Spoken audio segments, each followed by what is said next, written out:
not been to our forums before, we typically do a interactive question and answer session. We've pre-solicited some questions from the audience, which are going to be threaded into this discussion that I'm going to have with Mr. Coy. And I thank all of you for submitting those questions. And then hopefully at the end we'll have an opportunity to ask you to participate if we have some time left. But I want to actually just begin and really start talking to you with respect to funding. There is a significant imbalance of government funds dedicated to air transportation versus that of surface transportation security. Can you discuss the funding discrepancy, and should the government reassess where its funds are being allocated? I'd be happy to. This is really loud. Is this too loud? Is it okay? Having run an airport and a port and a bridge, I think I've seen the funding levels at those three types of things, and it's certainly true that airports get the lion's share of the money. I think it's generally true that for the most part, aviation has been a key target, and it continues to be a key target of terrorists. That's certainly not to say that mass transit and containers are not. One of the ways and one of the ideas that I've had that I've floated around, particularly on containers, and I think it can be applied to other areas. In aviation, we have something that's called a PFC, and it's a passenger facility charge. And if you fly out of Denver Airport, the next time you fly out of Denver Airport and you look carefully at your ticket, you will see a PFC charge, and I'm going to guess at Denver, I haven't looked at it lately, it's probably $4.50. The FAA has approved it to go up to $6 if the airport asks for it, but right now most of them are about $4.50. And the way that money works is the airlines collect that money when you buy a ticket. They take that money and they're allowed to sit on it for about 3 weeks, so they get the interest on that. Then they send all that money to the airport. It never goes to Washington. It never touches go. It doesn't pass by anybody in Washington, D.C., and it goes right to the airport. And the airport uses that funding stream to issue bonds. And by using that funding stream for bonds, the airport can build things and buy things. The FAA has to approve what that is, but within that list there's infrastructure, but it's also security. And I was thinking my idea would be for containers. One of the things that we have not done much of is secure containers. Less than 3% of the containers that come into this country, and there's about 12 million containers a year that come in, are inspected. Now, most of those come in through known shipping and those types of things, where Sony is shipping container after container of televisions, or IBM's shipping computers, or whoever it is that's selling standard loads. And you know a lot about those kinds of shipping, those kinds of things. But there's a lot of containers that aren't inspected or not covered by that. And it seems to me that if we charged a container facility charge for every container that came into this country of, say, $10, since $4.50 per passenger going through an airport, it doesn't seem to hurt too many people. $10 a container, when you look at the value of the container, is really very minor.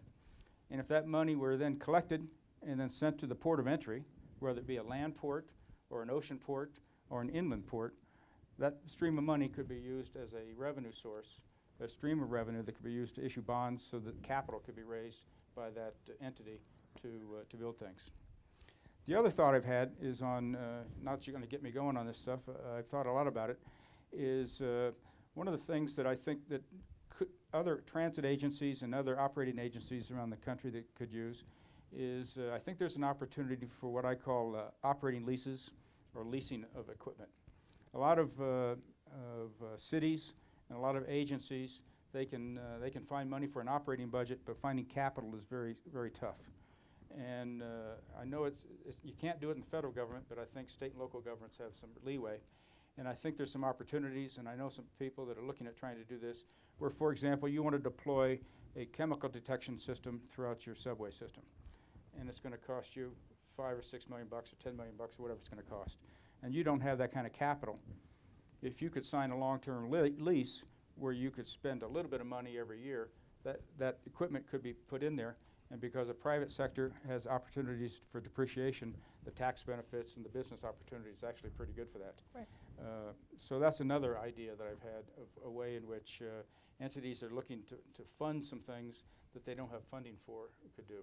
The final idea I've had is that I think that in the grants that the Homeland Security Department puts out, my last recollection was they're putting out about $1 billion or a little bit more than $1 billion in grants. My suggestion is that by the time they get divvied up and divided up and come into an individual community, you're getting $5,000 or $10,000, and it's usually a photo op with somebody to buy a boat or to buy a life vest or to buy a car or buy something. My suggestion is that the Department of Homeland Security declare this the year of X, and it could be interoperable communications. So 80% of the money that we're going to be handing out this year will be for interoperable communications. We'll fix that issue. Next year will be for detection or identification or whatever it's going to be, but focus the money so that you can actually get some bang for the buck on it. Still hand out lots of money so you can have the photo ops for the politicians to get the chance to hand out some money in the checks, but focus the money that's coming out through the grants rather than just let it disperse out. So you have some new creative ideas for finding fantastic money streams that haven't yet been tapped yet. And I really want to talk specifically about certainly the grant program that exists today and whether or not it has actually been effective. And when you're talking about focusing, how are you going to determine how you prioritize those? Well, I think that would be up to the Secretary of Department of Homeland Security and consultation with Congress, and as we make policy.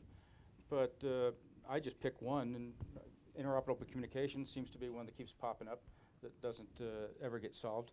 Or they say it's solved, but it's not really solved, mostly because people don't want it to be solved. But that's another issue.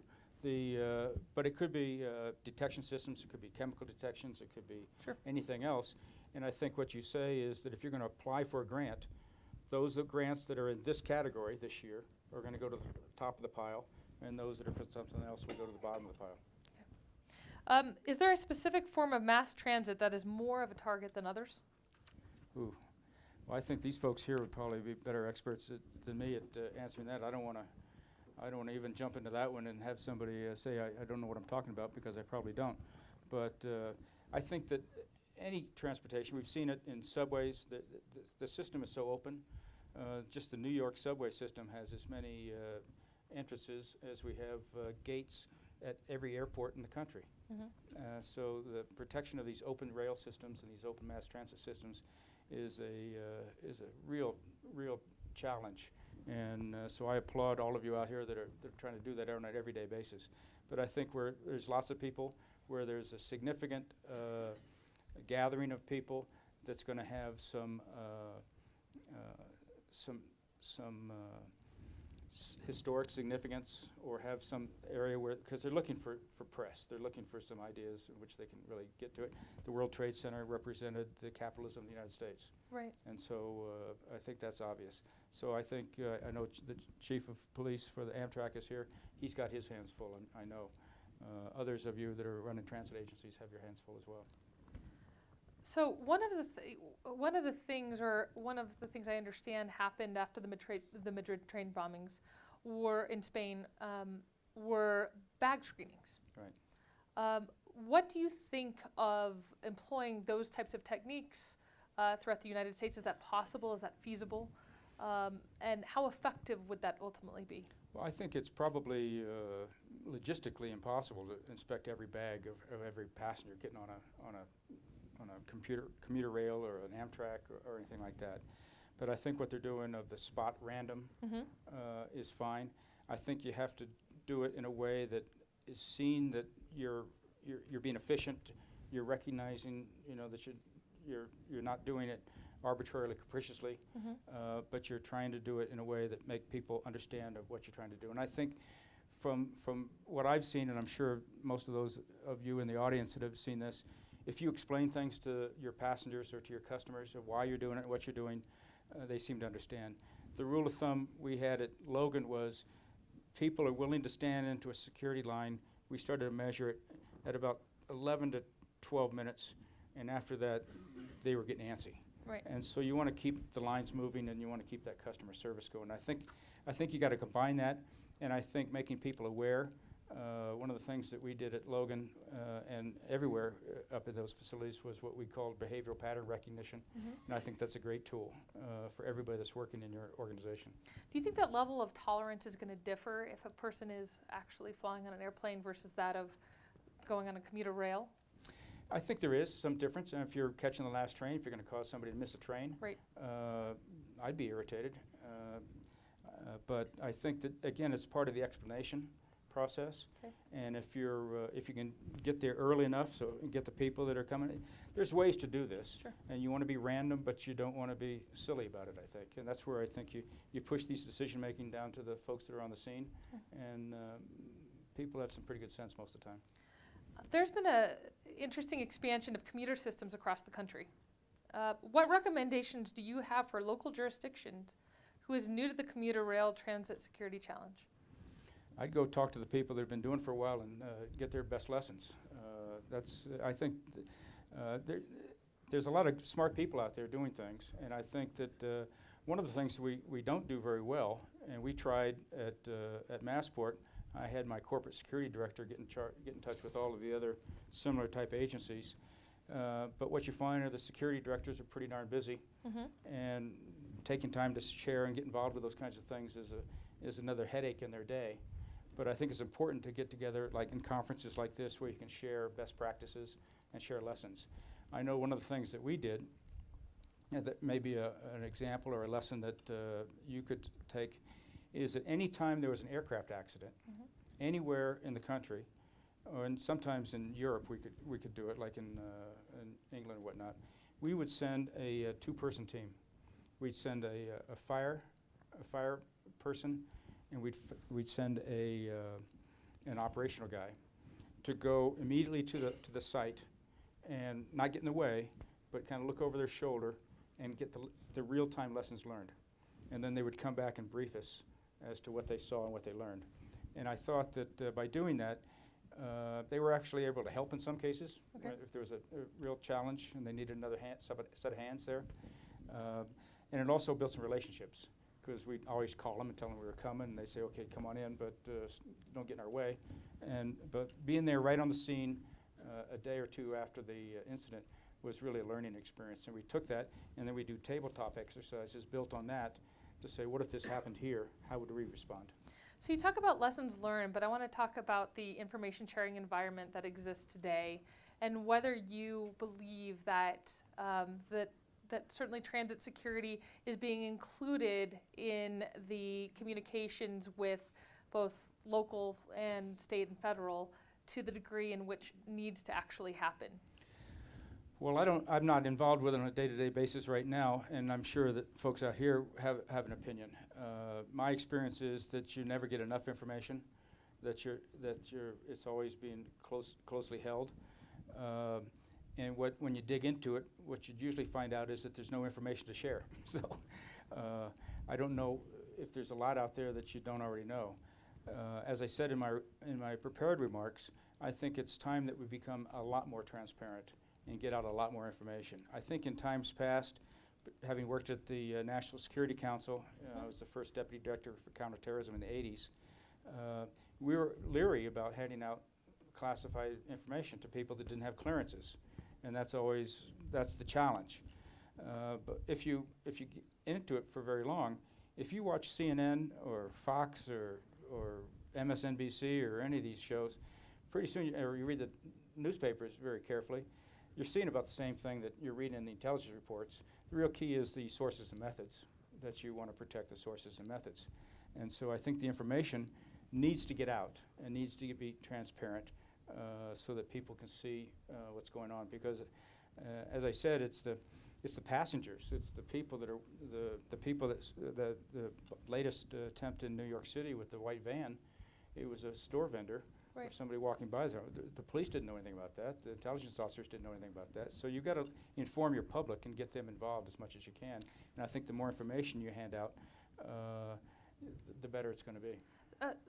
Along those lines, what are the most effective campaigns in educating the public with respect to what might suspicious behavior look like and what criminal activity have you seen? And what do you think, and how do you think we can improve upon that? Well, I think you're doing a pretty good job here. I applaud what you're doing here. I think this is a really, really good effort. I think that other ways to do it is obviously getting out in the public, going on local talk shows, getting out and dealing with the media, educating the media, bringing the media in to show them the challenges that you have. A lot of people are afraid to bring the media in to show their weaknesses or their vulnerabilities for fear it may show that they look bad. But my experience has been that they want to do a good job. They're trying to report something. Of course, you never like the way they spin it and the way they write it to make you look bad. I think the statute of limitations is gone, but I went over to see the editor of the Boston Globe shortly after I got there, and there was no parking spaces out in front of the paper. So I went back in the back and with my press secretary, and we parked back by the loading dock, and press secretary said, let's go up to the front door. I said, nah, let's just go into the loading dock. So I went into the loading dock and wandered around through, and being a sports fan, I got to see the Boston sports writers. That was cool. And then I went over to the editor-in-chief's office and banged on the door. His secretary out to get a cup of coffee or something. I said, I'm here to see you. And he said, how'd you get in here? I said, well, I just came in the back door. He said, well, we have security. I said, I know. So do we. But so next time you want to write about security, just be careful how you write about it. So That's great. So it was a little like a fun way to talk to the press. So I find the press are smart. All of the ones I've met are smart. They're about a half an inch or a quarter inch deep in what they know. But that's what you're there to do, is to help educate them and show them the challenges that you're trying to do, and I think that you can get the word out that way. I think with exercises, bringing in volunteers to play roles, we conducted a really big exercise where we actually got United Airlines to lend us an airplane. We filled it up with volunteers from the city, and we had them all out in the tarmac with the bandages and the blood and carting them around the city and whatnot. So that got them interested, and of course that was reported on the news, so they got people talking about that as well. That's fantastic.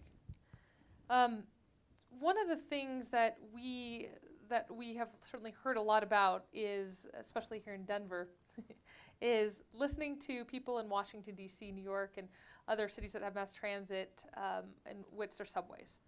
And cell phone service in subways and other forms of rail transit has been a widely contested issue for security purposes and public convenience. Can you talk about the advantages and disadvantages and security implications of broadening cell phone service?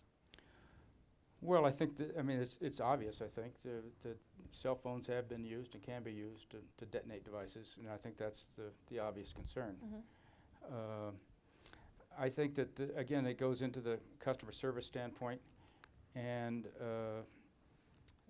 if it were me and making the decisions, I hesitate to go one way or another. But I think I would say the customers' cell phones are a way of life now, Mm-hmm. and I get darn irritated when I lose my signal and I can't use it. I understand the reasons, I understand the concerns, and I understand the threats. But there are lots of threats and there's lots of concerns that we have to deal with. And again, I think that as we educate the public and that you let them know about what's going on, I think you're going to find a public that's going to be talking, reporting, and calling in these kinds of things. That doesn't mean it's going to prevent something. But I think that I would go on the side of using the cell phones personally. Obviously, one of the big concerns out there is cyber attacks and cyber threats. Can you talk to some of the cyber threats facing mass transit systems today? Well, I think they're huge. And companies, organizations, agencies are being attacked all the time. I was shocked to learn that at L3 Communications, we were a defense aerospace company and homeland security company. We were attacked at least 1 million times a month, and it was when I heard that I was shocked. I thought it was a mistake.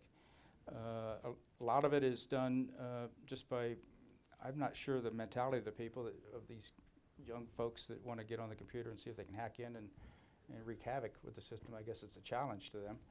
But it is a real threat, and I know that there are countries overseas that are trying to do that. It's a new form of warfare, and it's something that we've got to stay on top of. Can electronic fare cards, swipe or tap, aid mass transit risk management? I think it can. I think that I can give a commercial plug here. I'm on the board of a company called Clear that is doing secure identification with biometrics, and I think that there's some opportunities. One of the keys is that you want to know whoever's getting on your airplane or your mass transit, it would be nice to know who they are, and that you have some certainty of who they are. You can't do that 100% of the time. I understand that, but I think if you had, the more you know that who's getting on your system is good or bad, and you can start to alert some of the things that are going on there. I think there can be some things that are going on there. I know it's obviously, we all know it's been done with the boarding passes in airlines. So earlier this month in Washington, D.C., Metro passengers fled their train after a woman threatened that she had a bomb. Right. The passengers, after fleeing, were at great risk of injury or death when they came close to the electrified third rail. So I think this goes along the lines of, you talked certainly about some of the training that you conducted with citizens, but what more can be done to prepare passengers for possible incidents that have the potential to leave them in danger while en route? I've found, and this is more of a leadership lesson than a security lesson. I've found that you cannot say the message enough times. Whatever message as a leader or whatever message you're trying to get out, you cannot say it enough times. You say it 2 or 3 times and you think, God, everybody's heard it and everybody's tired of it. You cannot say it enough times. And I think that it's just a constant out there of talking about these kinds of things to make sure that people are aware. And people will grow weary and there'll be complacency, but that doesn't mean that you stop. I think you just have to keep repeating the message, whether the message is an internal message of how to make the organization better or an external message of how people can help in this area. Can you discuss other useful tools and techniques that are being used effectively to enhance security that we haven't talked about yet for public safety transportation, and particularly other types of useful techniques like K9 units and so on and so forth? Well, ironically enough, dogs seem to be as good a detection device as any. The challenge for dogs are that they're animals and their attention span is so long and they wear out. The challenge with all technology is that you get absolute certainty of a repetitive event. Well, that's the bad thing, because people can figure out that you've got an absolute rapidity of a certain event. And so on the other side, you want to have some uncertainty or some not clear what's going on here, because the bad guys can always figure out if you have this doing the same thing time after time after time. That's where technology can help. Okay. But you also have to mix it up with some other things. There are some. Being at L3, I'm aware of some technologies that are out there trying to be developed. Sniffers, devices to sniff for chemicals and those kinds of things. The challenge is that there's a lot of chemicals out in the air, and when you're in a subway tunnel, there's a lot of fumes and a lot of things that are going on out there. There's a lot of things that can go boom. Fuel is in there, so there's a lot of challenges. But I think the greatest thing that we have to deploy is our fellow citizens.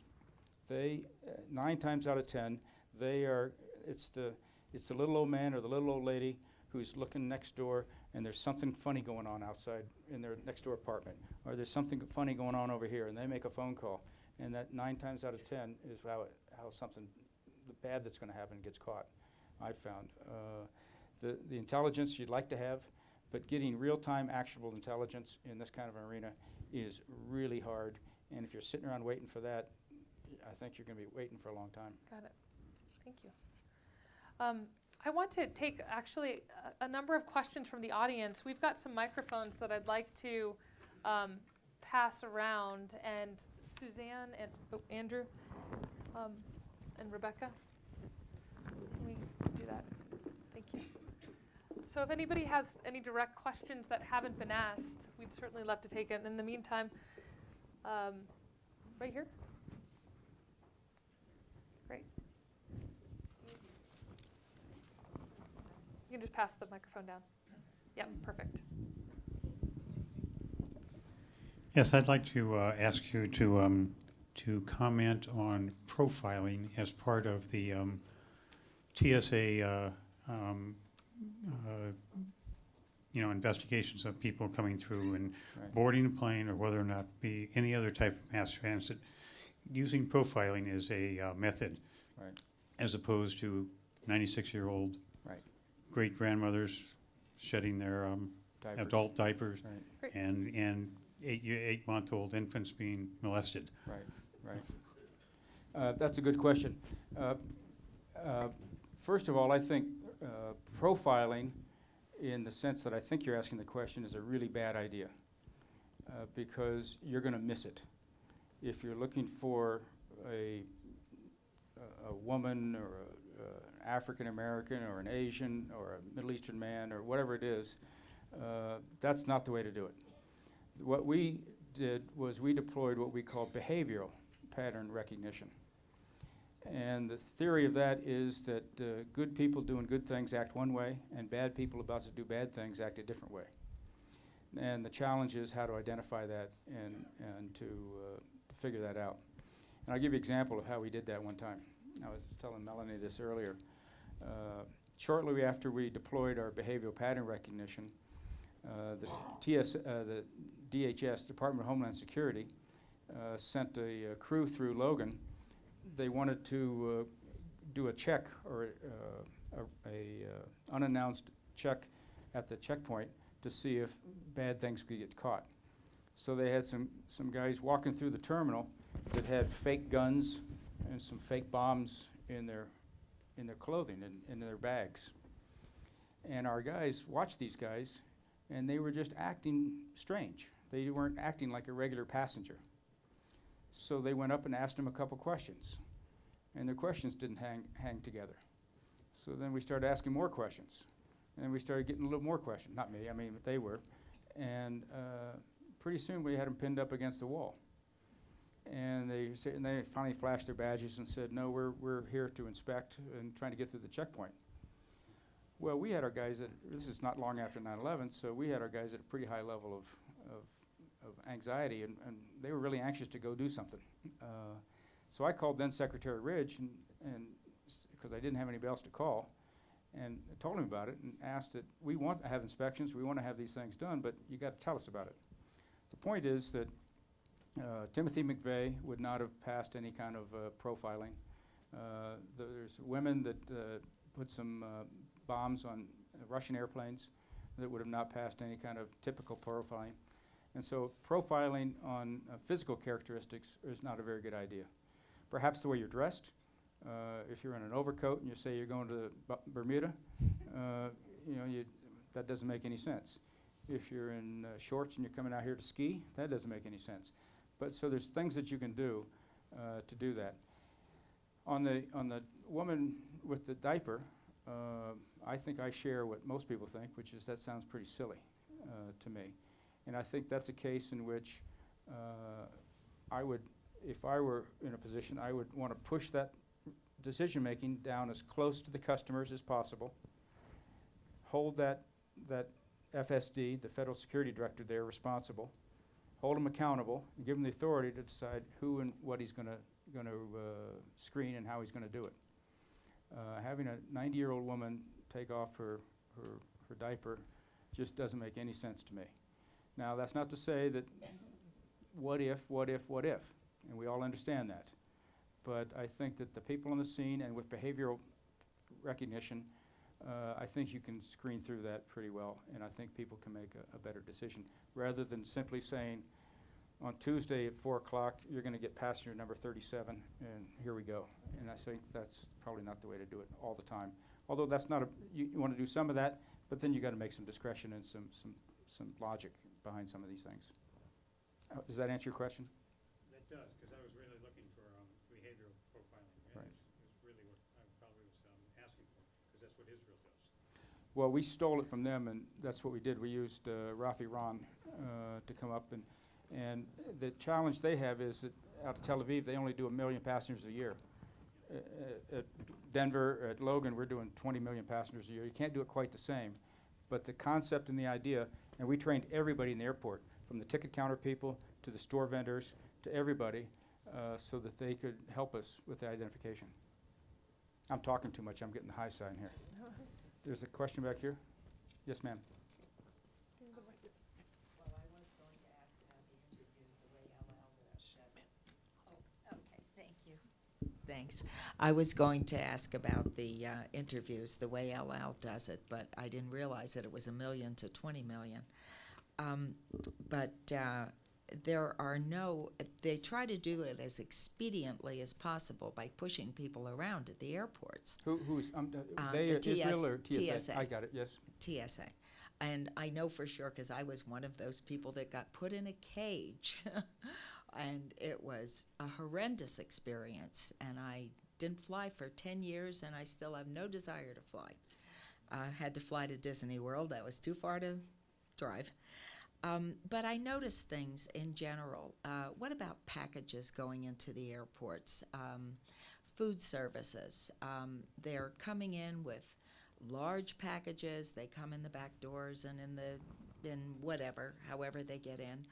And true, they might recognize Joe Blow 10 times a week that he may be coming in, or maybe only once a week or whatever. But nonetheless, who knows if a package hasn't been put on his vehicle that is full of an explosive, and Right. who knows if something hasn't been put on FedEx or something like that that was just mailed. Really good question, and one that we tried to attack at Logan when I was there. In terms of the things in and around the airport, and I can't speak for Denver at all airports, I can speak for what we did at Logan, which was in the secure side of the airport, which was after the checkpoint. That's called the air side. Land side is the other side.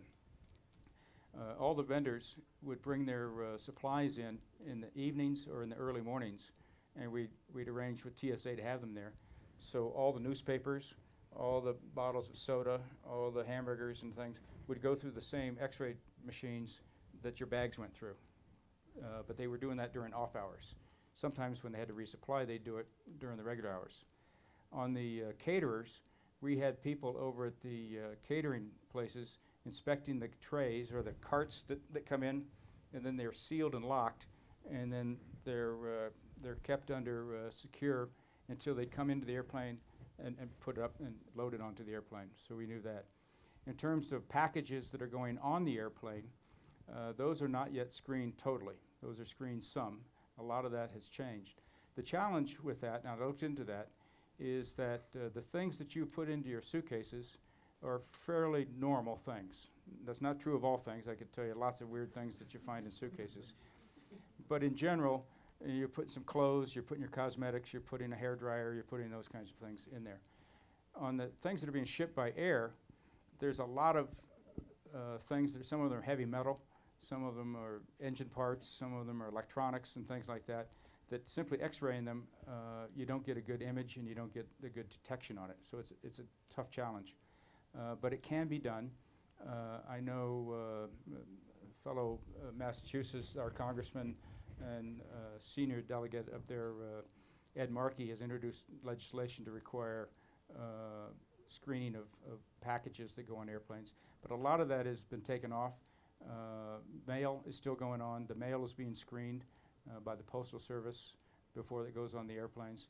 So it's a continuing challenge, but it's one it's partly technology and partly some funding and partly people wanting to get over the hurdle to do it. Yeah. Okay, well, the airport is, that's another good question. And what we would also do there is we installed security systems so that people had to have a biometric pass to get in. And then we also looked at randomly. We couldn't, like tools. I mean, when you're repairing an airplane and things like that, tool bags, we would randomly go around with our security folks to check on that. But it's a real challenge. And so what we would do is we would, for the airport employees that had access to the air side, to the airplane side, we would revoke their passes, their badges, every 18 months or 2 years. So they'd have to come back in and get them so that we kept on top of where those badges were and who was going in there. I think we're just about done. I want to, first of all, thank you, Mr. Coy, for your fabulous presentation, and Thank you. we're excited to have you here. And I wanted to thank all of you for coming here tonight. We host these forums on a regular basis, and we hope that you left your contact information for us to invite you again. For those of you who are going back to the Four Seasons, I believe the buses are picking you up from where you were dropped off. So again, thank you all for being here tonight, and thank RTD and Chief Tarbert for hosting with us. So thank you. Thank you.